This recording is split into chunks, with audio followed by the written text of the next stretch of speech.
და კვლავ საქართველოს რუსთავმა ახალგაზრდულ კონფერენციას ახალგაზრდები და გლობალური შესაძლებლობები უმასპინძლა. კონფერენციას 300-ზე მეტი რუსთაველი ახალგაზრდა დაესწრო. ქართველმა და უცხოელმა სპიკერებმა ოქსფორდისა და კემბრიჯის უნივერსიტეტების წარმომადგენლებმა 21 საუკუნის ახალგაზრდულ შესაძლებლობებზე, კარიერული წინსვლისათვის საჭირო უნარების განვითარებაზე და განათლების სფეროში ციფრული ტექნოლოგიების როლზე ისაუბრეს.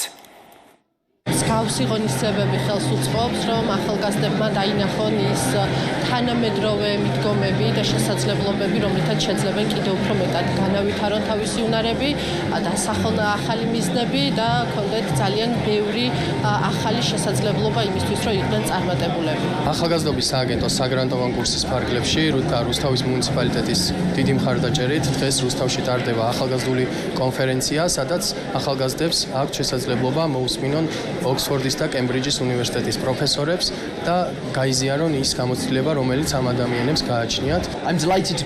მოხარული ვარ, რომ მონაწილეობა მივიღე კონფერენციაში ახალგაზრდობა და გლობალური შესაძლებლობები, რადგან მომავალს ახალგაზრდები ქმნიან. საინტერესო სკიპერები ყავდა, რომელთაც სხვადასხვა გამოცდილების გაზიარება შეუძლიათ. მათ დღეს უთხრეს კიდევ 300 ადამიანს, თუ როგორ უნდა განავითარონ საკუთარი თავი. იმედი მაქვს, მსგავსი ინიციატივები მომავალშიც გაგრძელდება.